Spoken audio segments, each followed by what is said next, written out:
Praise the lord అండి. ఈరోజు ఉదయకాల సమయంలో మన బైబిల్లో ఉన్న వాక్యాన్ని పరిశీలించుకుందాము.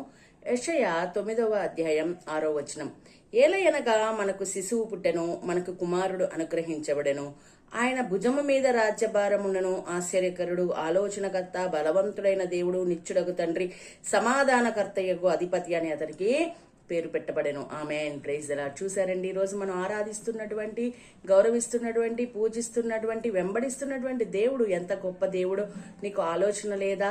దేవుడిని అడుగు, ఎందుకంటే ఆయన ఆలోచన కర్త. నువ్వు బలహీనపడుతున్నావా? మన దేవుడిని అడుగు, ఎందుకంటే ఆయన బలవంతుడగు దేవుడు, నిత్యుడగు తండ్రి, అలాగే సమాధానాధిపతి. నీకెక్కడైనా సమాధానం కొరవడైందా?